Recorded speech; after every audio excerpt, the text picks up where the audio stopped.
Oya blaza.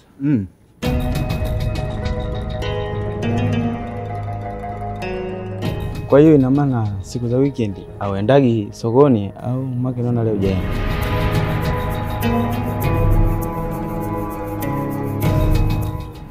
Siku za weekend nakuaga napumzika kidogo nyumbani. Kidogo usafiri unakuaga changamoto.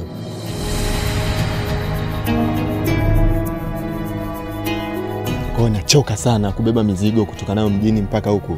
Shida.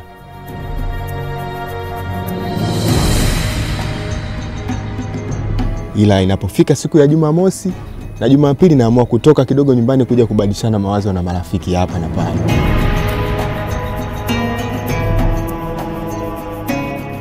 Wenyewe wanakuambia ukiwa mkubwa ndio utaijua dunia ipoje. Yaani wale wa zamani, wazee wa zamani wanavyokuambia kwamba mwanangu kuwa uyaone.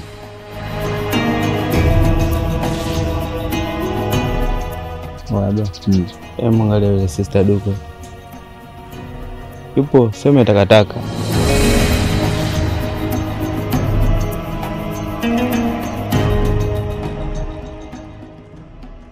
Atakuwa chizi nini?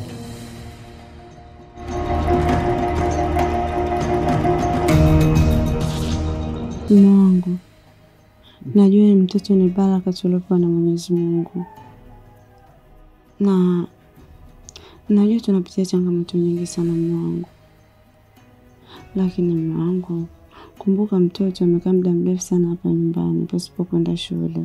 Vipi kuhusu swala lake la ada? Kuna wakati natamani usiongee maneno kwa sababu hata mimi mwenyewe pia inaniuma. Mbaya zaidi napomkuta mtoto wangu shule haendi. Najisikia vibaya. Mimi baba yake tu elimu ndo kama hivyo. Naishia kuuza genge.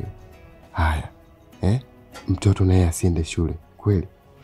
Sio kwamba mimi napenda mama. Ni kweli Mungu. Najua tunapitia changamoto nyingi sana. Lakini kumbuka mtoto inabidi aende shule. Anapokuwa anaona wenzake wanatoka wanaenda shule, yeye anabaki hapa nyumbani anacheza. Inakuwa haipendezi Mungu. Mimi najua unaumia sana. Unapitia changamoto nyingi sana unapomkuta hapa nyumbani. Haya. Hiyo tu hela ya ada tu inatushinda. Hela ya kula pia nayo ndo kama hivyo. Mke wangu. Mimi najua tu hizi zote ni changamoto za hapa na pale. Inabidi tupambane vile tuwezavyo mtoto wetu aweze kurudi shule. Aweze kutusaidia hata kwa baadaye kutokana na maisha yalivyokuwa magumu sasa hivi. Kuna kitu tena nimekumbuka. Vipi kuhusu ile ahadi uliyomwahidi shemeji yako? Hii kama ukubwa jalala ndo hii. Huyu Mungu kwani mimi anioni? Au kuna kitu nimemkosea? Basi mtu adondosha tawaleti.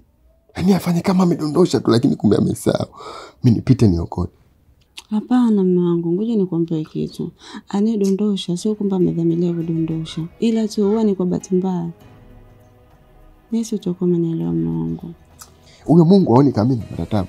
Huyo Mungu haoni kama mimi nahangaika. Ndio tunahangaika ila kumbuka pia tuna fungu letu. Yaani la kwangu mimi ndio limekuwa lile la 7 kabisa. Kula ningekula kwanza.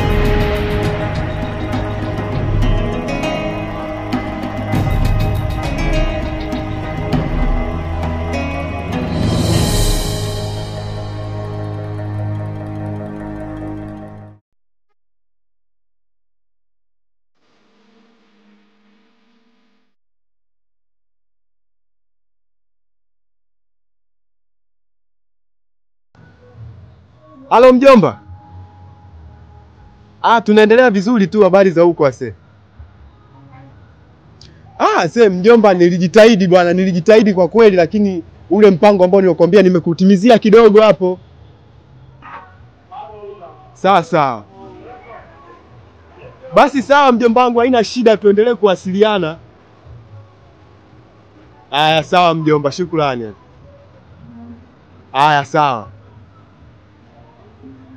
Anaendelea vizuri bwana, shangazi yako anaendelea vizuri. Haya.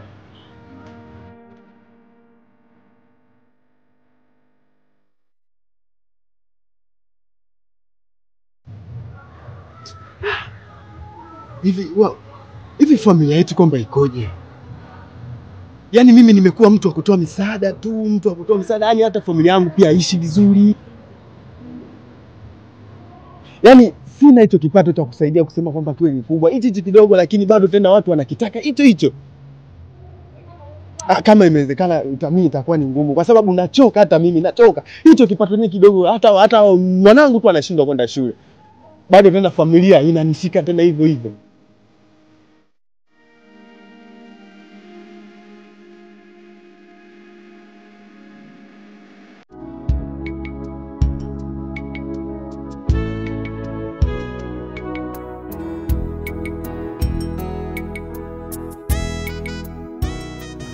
Habari mume wangu. Salama, habari za muda. Salama tu za kazi.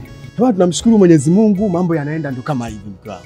Sawa mume wangu, nyumbani tumetembelewa na wageni. Hao wageni akina nani? Ni wazazi waliotutembelea. Wazazi wako. Sasa hao wazazi wako mama walikugea taarifa kama wanakuja? Hawajanipa taarifa yoyote mume wangu, ndio maana nimekuja huku ili waweze kuniwezesha niende nikapike chochote kitu nyumbani. Hata kama wale ni wazazi, hawakupaswa kuja hivyo unavyofikiria wewe. Kwa hiyo wanategemea kwamba wanabebana tu kwa wanakuja hapa, wanategemea hapa kuna sehemu ya kulala. Mume wangu sikiliza. Najua hali yetu naijua, lakini sasa ndio wageni washafika nyumbani na wale ni wazazi. Tutakaa hivi kuanzia asubuhi mpaka jioni bila kula chochote? Nenda kafanya mipango mama wale. Sawa mume wangu, nimekuelewa, lakini kumbuka wale ni wazazi wangu. Angekuwa wazazi wako usingefanya hivyo. Mimi sijazungumza hivyo. Wewe mwenyewe si umeona pesa niliyokuachia asubuhi pale? Sasa hivi unakuja kuniambia kwamba unahitaji pesa ya kula. Kwa sababu ni wazazi wangu. Laiti kama ungekuwa wazazi wako usingefanya hivyo. Mimi sijasema hivyo. Sawa.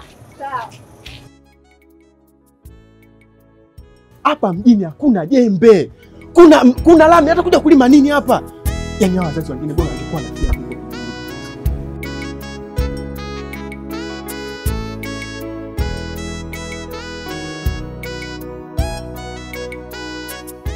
Baba karibu. Asante mwanangu, asante. Wewe uliyemuona kwao ni huko kwenu nyinyi. Sasa mimi nimekuja kuishi. Mwanangu umenielewa lakini? Ndio baba, nimekuelewa. Tumekaa huko tunalima, tunahangaika. Sasa hakuna, hali ni mbaya, hata mbuzi wanakula mawe. Sasa inabidi mimi nataka tuishi huko. Mama au vipi? Ni kweli baba. Mbona umepandisha nani hii moyo kwanza? Unajua kama una mifupa yangu wewe. Maana mimi mpaka nimepungua uzito, sina uzito. Au mwambia vibaya jamani. Hujaongea vibaya mume wangu. Basi waambie hata wewe. Ni hata uzito umepungua, sina hata uzito. Nilikuwa tu nataka nikwambie baba. Ndio mama. Yaani kiwastani naona tumekuja kufanya kama mapumziko. Tumechoka huko kijijini, tumelima sana. Yaani tumechoka. Yaani tumechoka. Maisha ni magumu, kwa hiyo tumeona tuje tujipumzishe kwa watoto zetu, maana hii misaada tena ya kuombaomba kila siku sijui kwenye njia za simu sijui nini huko inakuwa ni shida. Bora tuje tukae hapa. Mapumziko utafukuzwa kesho, unaambia kama mapumziko yameisha. Mapumziko karibuni. Hapa tunaishi. Na kama ujungu huu imeisha, twende ukampime. Hata kilo sina. Sinione. Unajua fika kabisa kwamba maisha hapa tunaoishi wewe mwenyewe unayajua. Sasa wewe unaenda unakusanya ndugu zako huko, wanakuja hapa, alafu wanakuja kwa msitizo kwanza, baba sijui tumefika, maisha kijijini magumu. Sasa mimi na maisha gani kuja kuwalea wote wake? Mume wangu, laiti kama ningekuwa na taarifa ningekwambia mapema. Usiniambie una taarifa yoyote. Una taarifa fika. Wale vichaa. Wale ni machizi wale. Sio hivyo mume wangu, kumbuka wale ni wazazi wangu. Mimi sina wazazi. Sina ndugu wa kuleta hapa. Mbona sijawaleta? Hivi mimi nimeoa familia, nimekuwa wewe. Kwani mimi sina ndugu? Sina wazazi mimi? Nashindwa kuwaleta? Lakini nakuheshimu mke wangu. Sio unafanya maamuzi tu kwamba unawaleta tu ndugu zako hapo, unategemea wanakuaje hapa? Wewe mwenyewe unajua kabisa kwamba tunashindwa kumpeleka mtoto ada ya shule tu inatushinda. Leo hii bado unanibebesha mizigo. Unakusanya ndugu zako unaleta hapa. Hapo umesikia mama kituo cha kulea watoto yatima au ndugu? Sawa mume wangu, sasa tutafanyaje? Maki hapa ndio shafika. Tutafanya niwaambie waondoke.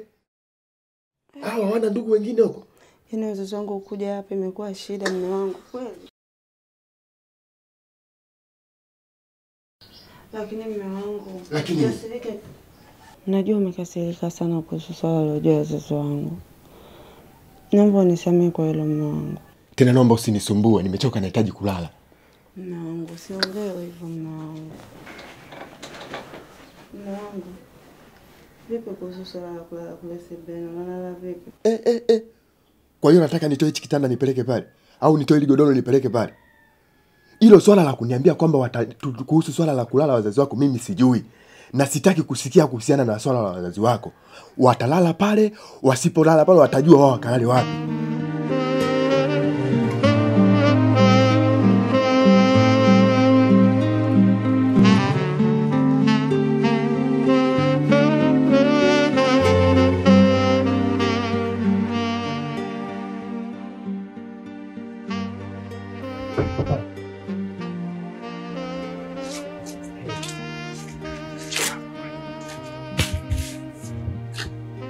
Shemeji, nimekuita hapa nia na mazumuni ya kukuita hapa, naomba unistiri. Si unakumbuka tulipokuwa tumekwenda kule kijijini nilipokufuata Niliweka ahadi kwa mama kwamba nitakuchukua, nitakuleta hapa, nitakusomesha tena nitakupeleka ufundi. Lakini kila ukikaa unaona aliyenyewe ilikuwa mwenzako. Na mimi shemeji yako nisije nikapata aibu kwa mama. Sawa Kwa hiyo ninachokuomba mama akikuuliza, mwambie shemeji ananipeleka ufundi. Na hapa nilipo mama nasoma. Sawa Maana mimi shemeji yako hali ishakuwa ngumu. Sawa Kwa hiyo mimi acha nikaoge, wewe nenda kapumzike. Sawa nenda kapumzike. Ama uchotee maji shemeji. Hapana, wewe nenda kaendelee na shughuli zako. Sawa? Maji mimi nitachota shemeji.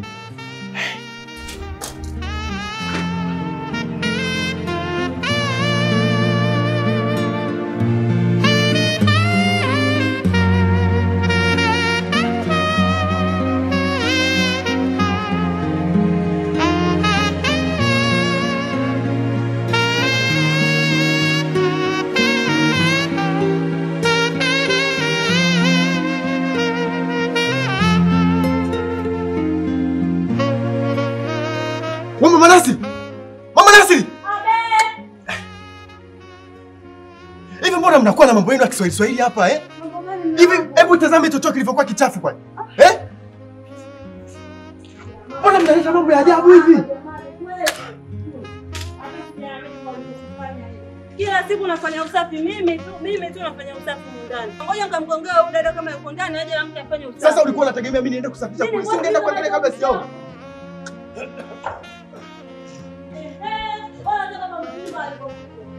Maana nimeshindwa kuvumilia. Mimi tutafanya usafi kila siku huko ndani. Hapo tutama kwa wale wanajisikulivyo. Wale kuna nini mbona sielewi? Kashuhudia kwa macho yako utajua nini kinachoendelea huko chooni. Wale kuna nini mbona sielewi? Tizama huko chooni. Wapangaji hapa wanapokunywa pombe wanatafikia huko chooni. Hivi nani amefanya ule upumbavu mle? Nauliza, nani amefanya ule upumbavu kwenye kile choo? Nisikilizeni niwaambie, hata kama hii nyumba ni ya ulisi, ni ya kwangu, ni ya wazazi wangu. Sitaki ule upumbavu. Alafu kwenye mikataba nilishawaambia kwamba walevi kwenye nyumba yangu siwataki. Nani amefanya ule upumbavu? Mwenyewe nilitoka kufanya usafi kila siku. Unaenda chumbani. Yuko wapi? Hebu nionyeshe. Chumba hapa naenda kazongo. Iwe mwanzo na mwisho kurudia tena huo upumbavu kwenye hii nyumba. Na muonyesha.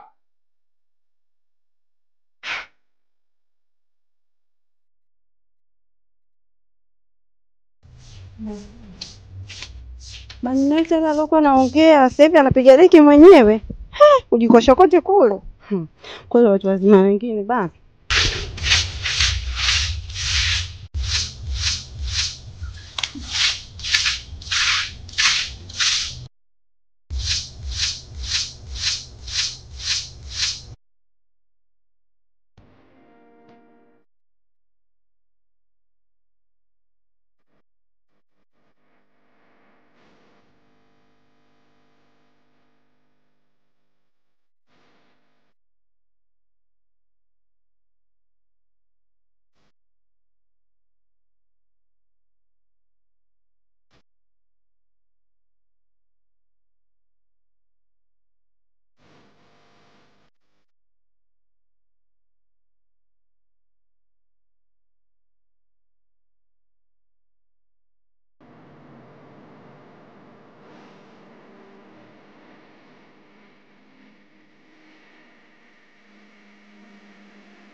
Bwana mdogo. Habari yako bwana? Karibu sana kaka. Habari ya mwana. Salama bwana, kwema? Kwema. Karibu. Safi. Habari za kijijini? Karibu. Karibuni sana. Mimi nikahisi kama utapotea, yani nikahisi kama utapotea. Miaka mingi lakini nilipofika pale kidogo nilitaka kwenda hivi kidogo lakini nikakumbuka. Nilijua kwamba hii njia lazima uone. Hongera sana kwanza. Hongera sana. Karibu sana. Habari za huko kijijini kwa? Ni njema. Wote wazima? Wote wazima. Na yale mashamba yanaendeleaje? Vipi sasa? Basi na mambo mengine yanaenda. Karibu nisemeni, karibu ukae basi. Hamna shida. Karibu ukae, nisemeni karibu ukae bwana. Karibu ukae. Karibuni sana, karibuni sana. Hongera sana. Ndio maana nikamwambia mke wangu tukifika kwa bwana mdogo sawa mambo yatakuwa mazuri. Ndio kama hivi bwana, tunapambana vinyanya, vitunguu. Hongera sana bwana mdogo. Karibu sana kaka. Asante bwana mdogo. Ndio. Mke wangu, hapa ndo tumefika kwa bwana mdogo. Sasa bwana mdogo, mguu ni wa kwako. Unavyoona sisi nimekuja kutafuta maisha rasmi. Mguu ni wa kwako, nimekuja na familia yangu kama unavyoona.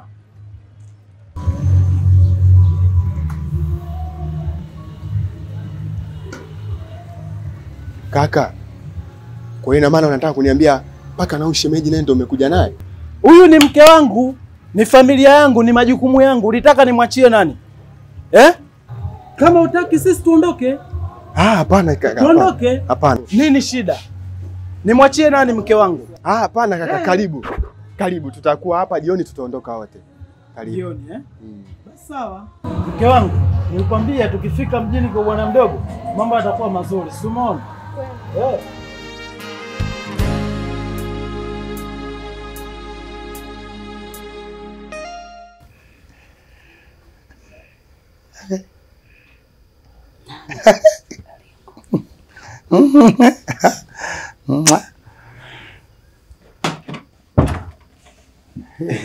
Mzee, shikamoo. Marahaba. Shikamoo. Hujambo?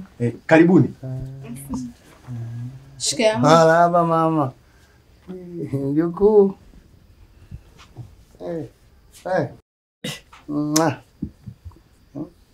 Ndugu wangu. Karibu. Jumba lote hili. Mke wangu, nilikwambia mimi tukifika mjini. Bwana mdogo, una video?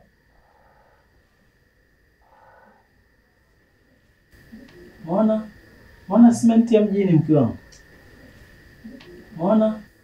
Nilikwambia tukifika mjini mambo safi kabisa. Sio unaona? Mimi nilikwambia mke wangu. Njoo. Nilikwambia mimi. Njoo kaa mke wangu.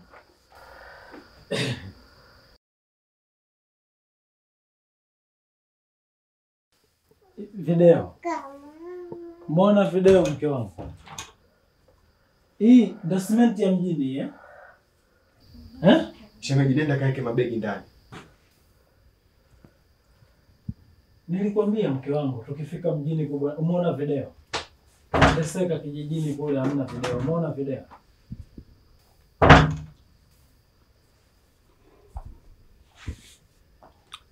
Naona tuna wageni. Ndio wageni, lakini sasa mke wangu, si ulitakiwa kwanza uwasalimie? Dogo, huyu ndo mke wetu? Kaka, kweli huyu ndio ndo mke wangu. Na huyu naye? Kaka, hayo mengine tutazungumza mimi na wewe. Na kale ka bwana mdogo? Kale pale. Huyu ni mtoto wetu. Kwa mbona simenti ya mjini?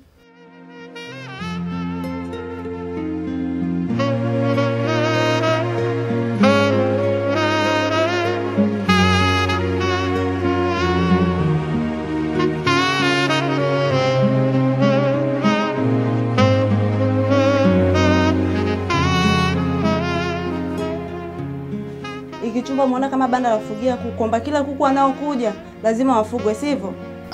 Mke wangu, mimi yule ni kaka yangu kabisa. Baada ya kutoka yeye ndo mimi. Ni kaka yako, lakini wale mimi ni wazazi wangu. Umenielewa vizuri? Uliongea mengi sana baada ya wazazi wangu kufika hapa. Maneno yalikutoka.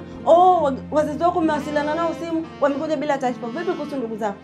Kwa hiyo nataka kuniambia mke wangu, yani ningemwacha stendi angekuwa anahangaika wakati mimi mdogo wake nipo. Kwa hiyo nataka mimi niache wazazi wangu, sivyo? Wale ni ndugu zako, lakini kumbuka wale ni wazazi wangu. Kwa nini ukuangalia hilo? Mama, wewe unatakaje? Sio natakaje. Laiti kama ungejua usivyokuwa unaongea ambapo kiasi kile. Sawa? Kumbuka wale ni ndugu zetu sote pia. Mke wangu unanichanganya, yani unanichanganya. Na kuchanganya kwa lipi? Au unalipiza kwa sababu ndugu zangu wako hapa? Umeona ndugu zangu wana faida? Umelipiza? Wewe umeona ndugu zangu wanakula, basi chakula wanachokula hapa wana faida. Ukaona wapigie simu ndugu zako na wenyewe aje. Hicho anachotafuta watakula hapa na sisi watakaa hapa na watalala hapa. Kwa hiyo nategemea mimi niwache ndugu yangu apate tabu. Kwa hiyo ndugu zangu wana faida sana kama wapige ndugu zako hivyo. Wewe mwanamke mbona unalombaya hivyo? Basi sawa. Nitapigia ukoo mzima wote waje kuishi hapa. Hata wewe pigia ukoo mzima waje kuishi hapa. Basi hamna shida, nitafanya hivyo.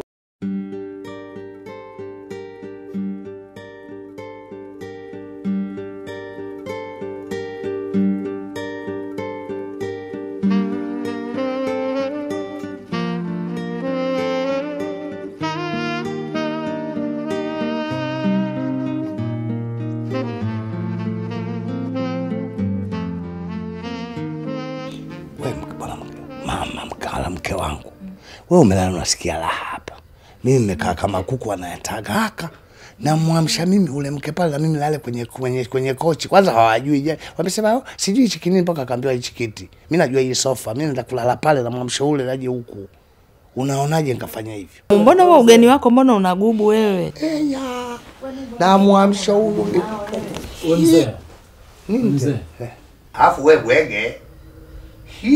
Ule mke wako kule ndani. Si mwanangu mimi, ni mkeo. Na huyu ni mkeo. Kalale wewe miguuni naye una mdogo wako naye kalale kichwani. Sisi mtuache hapa sableni. Wewe utakaaje ulale na mkeo akipiga vya kupiga, unasikia kuna vya kupiga. Kuna nyumba ya makuti. Kuna wapi? Kuna unasikia nyumba ya makuti. Haya utajisikiaje? Si mwende mkalale uko ndani nyinyi wanaume ambao ni watoto tumemifuata. Jiheshimu wewe mzee wewe. Jiheshimu mimi kwa kwa tumeoa wewe, mke wako, mtoto wako. Yaani wewe na wadogo na wanao wawili wote tumeoa. Wewe mkeo na mwanangu na mdogo wako wote na mimi wote tumeoa. Eti tumeoa yeye, watoto wake wawili, mke wake wote tumeoa. Kwa mama wako mko kulalia wapi? Na huku kwa mkeo wako kutalia nyumba ya makuti. Hatutaelewana hapo kweli jamaa.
Mke wangu, mbona uli?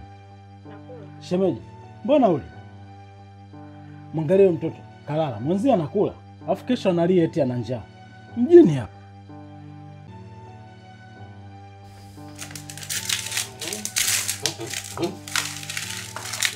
Jamani hapa.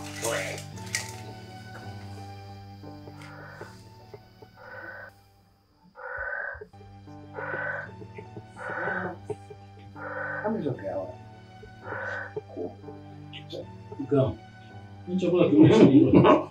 Shemeji, chakula kimesha. Ongeza kama unataka kwako.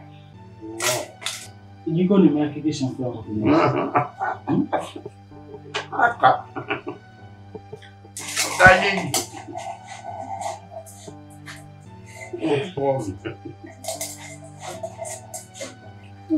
Ya, sawa.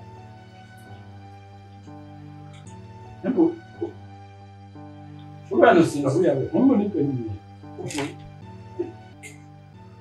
Nipe na mimi hiyo.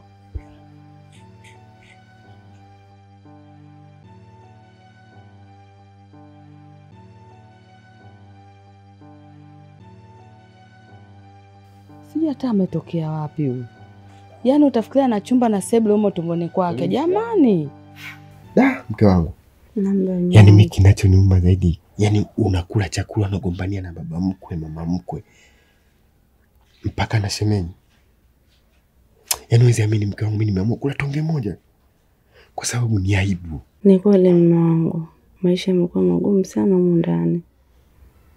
Na najua pia biashara imekuwa ngumu kwa upande wako. Kutokana na hao wageni waliokuja hapa nyumbani kwetu.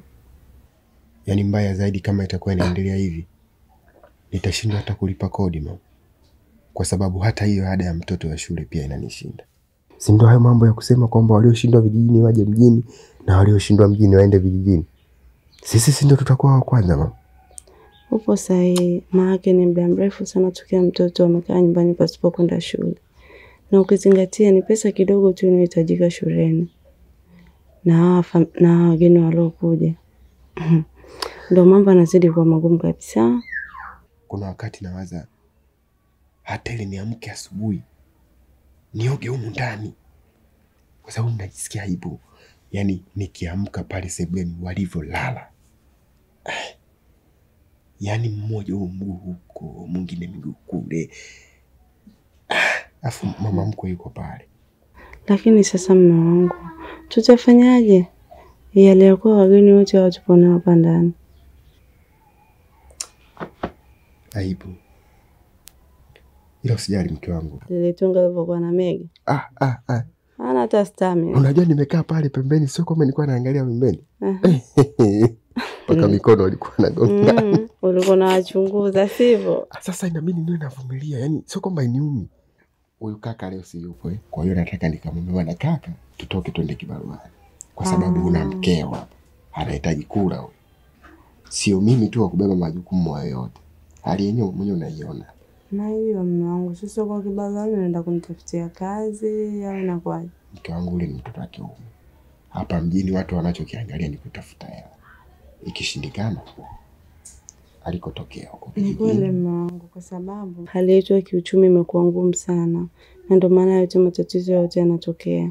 Ila cha msingi mume wangu, tunaomba tu Mungu atusaidie. Atupe wepesi katika hili. Haya, ngoja mimi nikajiandae.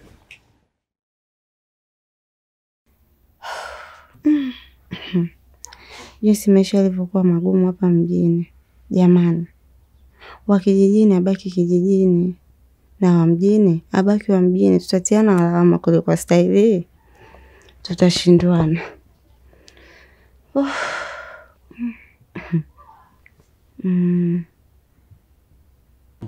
Muona video. Tunakaa kijijini kule hamna video tunahangaika. Angalia. Mambo si hayo bwana.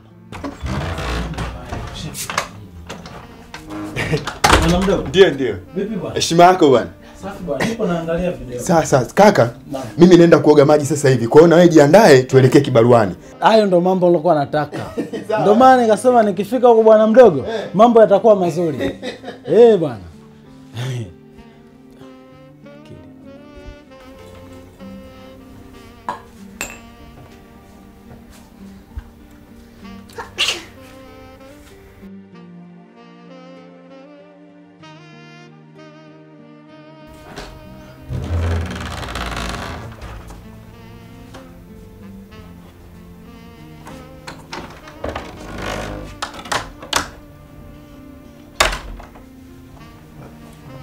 Sabla.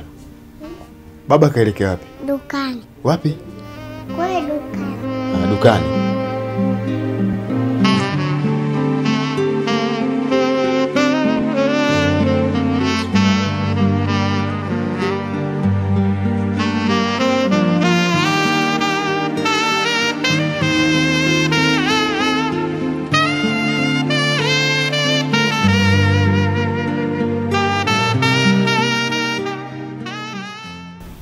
Vipi mama?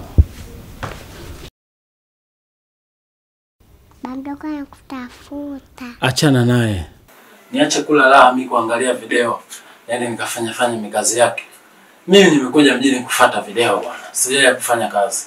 Kijijini nimelima wewe ulikuwa unaona.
Nilikuwa nimeona hapa feni limezima, wao walikuwa wametoka.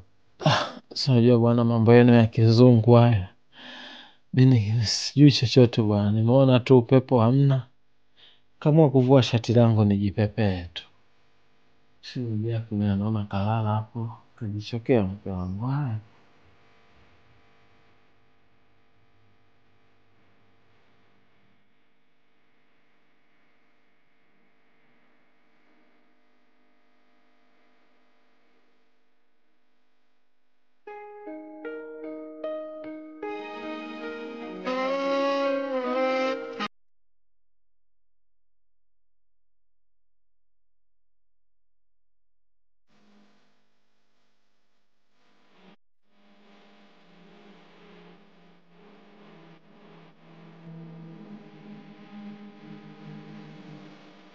Sawa.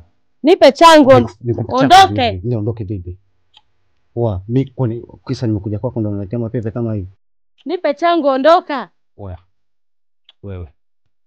Usitaki kunipigia kelele, usitaki kunijazia watu. Mimi mwenyewe ni mnyama vile vile. Sawa, usitaki kunichukulia. Alafu usitaki kunijazia watu, sawa? Usitaki kunichukulia hivyo, sawa? Mimi siko kama hivyo, sawa? Unanielewa? Unanisikia? Usinisiko? Ondoka. Baridi. Ila usinilete mapigo kama hivi. Ondoka. Usinilete pigo kama hivi. Kama usikia wewe, usinilete mapepe afu mwenyewe badia vile vile sawa. Usitaki kuniletea kama hizo bwana. Nipe changu ondoka. Na nakwambiaje? Usitaki kuniletea kama hizo afu mimi mwenyewe badia vile vile sawa. Unasikia vizuri. Sawa. Usitaki kunifanyia vitu kama hivyo. Acha mapepe. Mimi siko hivyo. Afu ndo utulie, na sitaki mapepe, na sitaki kusumbuliwa. Wewe tulie. Naomba ondoki. Niondoke vipi kwa sababu nimekuja kwako.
Wewe. Amka. Wewe. Nipe changu. Jamani baby. Vipi unaota? Nipe changu ondoke. Kuwa serious bwana baby. Kuwa serious bwana. Unisikii? Nipe changu ondoke. Mbona sikuelewi? Jamani, chako kipi tena? Maana jana usiku tumekunywa pamoja, tumefurahika pamoja. Saizi tena alfajiri yote unanitimusha, utafikiri vile kibaka cha getini jamani Chako kipi? Eti mpenzi. Ujue, hebu.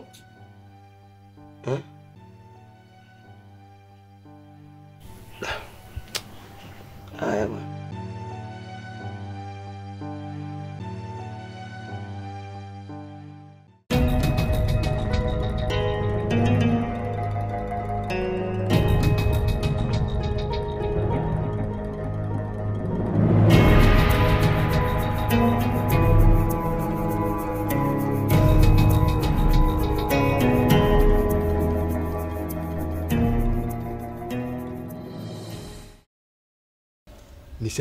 Nishachoka. Hali halisi maisha ya mjini hapa, kila kitu ni hela.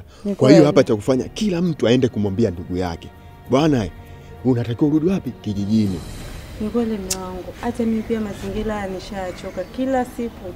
Yaani tunakaa na ndugu mpaka karaha, cha msingi na cha sekondari. Kila mtu akamwambia ndugu yake harudi kijijini, maana mwenyewe nishachoka. Kama ndio anakuaga hivi, mwenzangu hata siwezi.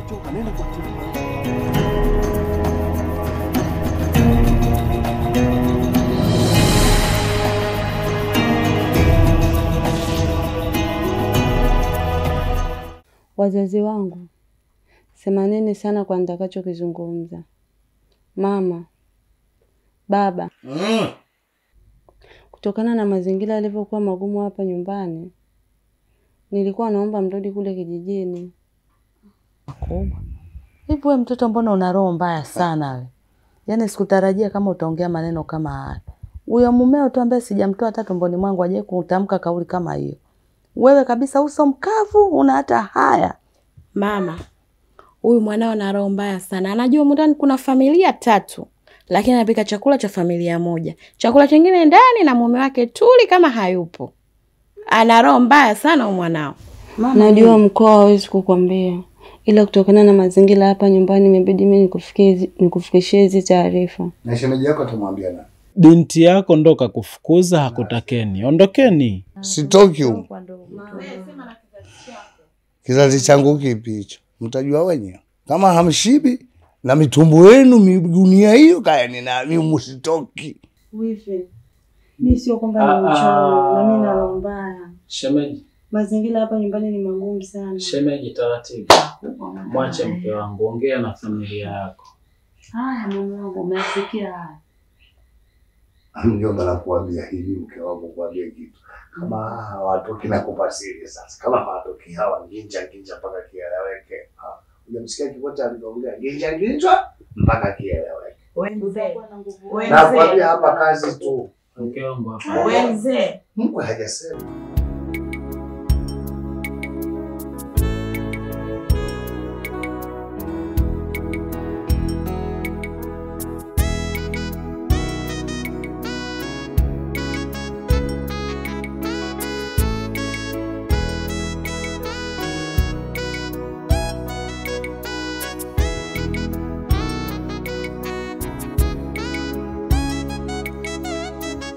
Kaka, vipi? Salama tu ase. Nilikuwa naimba kanyimbo kidogo hapo ndugu yangu. Yani kuna nyimbo wenyewe wanakuambia sio kama nashindwa kupata aliye zaidi ya wewe. I see. Haya bwana ndugu yangu.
Wewe dada. Jana mimi nikimlaji nimempigia simu. Haki ya Mungu nimempigia simu. Yaani ameniambia kabisa eti anakuja. Nikamwambia mimi nalala na mke wangu. Mke wangu si ndio? Haki ya Mungu. Kama hivyo hivyo. Yaani huwezi amini kabisa. Beyonce, umeona Beyonce? Umeona Beyonce? Nikugia namba yake. Bahati nzuri nimwambia kabisa kwamba nimetaka kuja kukuoa. Huwezi amini kabisa. Alafu umeona huyu Diamond. Huyu chizi tu. Yaani huyu umeona yule dada alikuwa naye yule sasa hivi yule dada yule anaitwa nani yule Feti. Kwanza Feti aje ile. Yaani yule Diamond yule rafiki yangu alikiba. Mimi nakwambia kabisa. Unajua kwa kitu? Umepika ugali? Kuna ugali na daga huko ndani. Huko ndani. Tena mimi nakwambia kesho naendesha gari yangu wewe sikupakizi. Yaani sikupakizi kabisa. Usije ukategemea kwamba nitakubeba. Umeona Mr. Blue? Mr. Blue nimempigia simu apokee. Mimi sio star. Na mimi nikitaka star na upata kushindwa yeye nani? Na nakwambia kitu, umeona Ronaldo jana nimecheza naye mpira. Pale uwanja wa Magwepande. Nimecheza naye. Eti uwanja wa Magwepande. Nimecheza naye uwanja wa Kiruvya. Eti uwanja wa Kiruvya. Huko Magwepande. Na nakwambia kabisa kuanzia leo. Kuanzia leo unaenda kabisa kuongea na Ronaldo. Wewe hapa. Na kama kabisa utaona, unasikia? Mpigie simu hapo uone. Mpigie simu. Haki ya Mungu. Mpigie simu. Unamsikia? Huyu.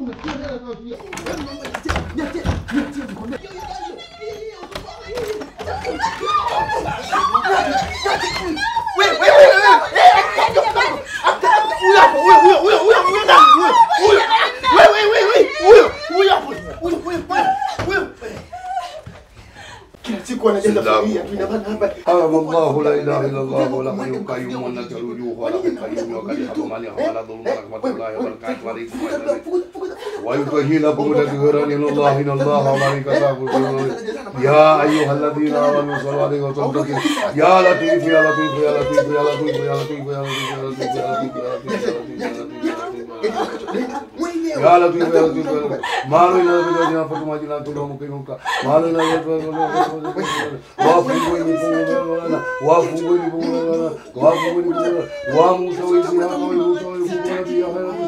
يا محمد يا سيدي يا سيدي القرآن الحكيم إنك قال من المرسلين على صراط المستقيم تنزل على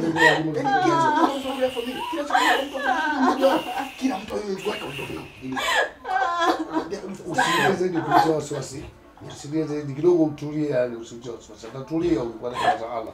Nendesha kesho gari yangu taratibu, yani taratibu gari yangu taratibu. Habi wongwana, habi.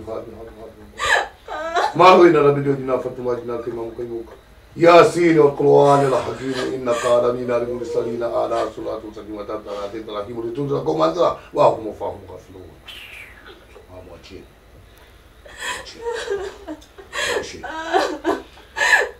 Tulia mama, tulia mama. Zote zapenda na rehema za Mungu.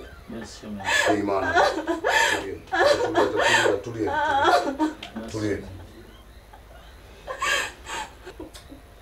Usilie, tamtia wasiwasi huyu.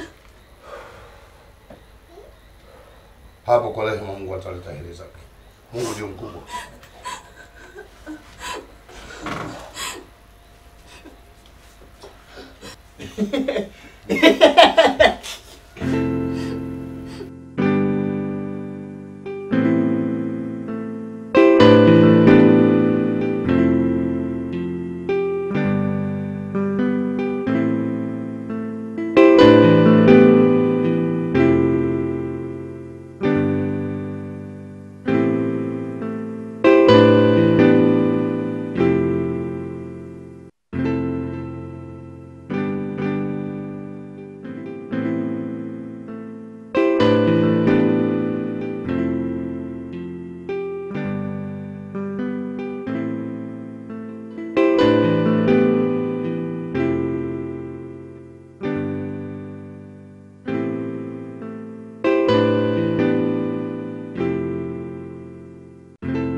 Vipi mwenzetu?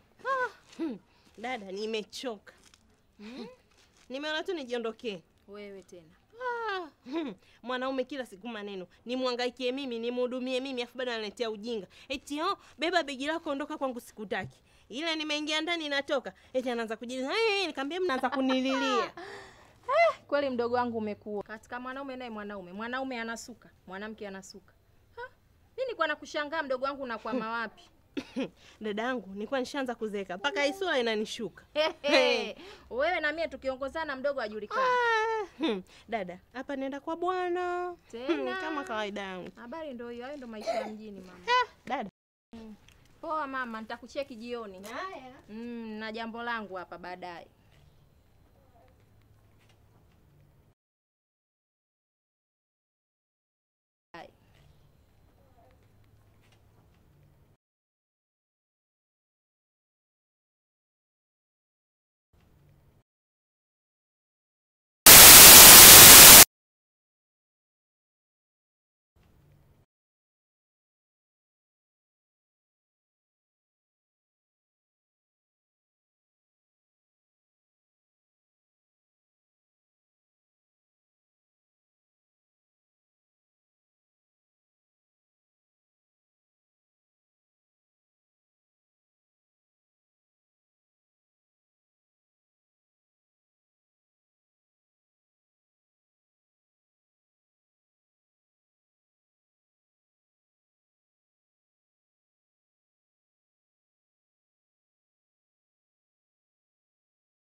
Daza, samani sana, pole sana, naomba unisamehe kwa niliyoongea, na Mwenyezi Mungu naomba nisamehe kwa niliyoongea.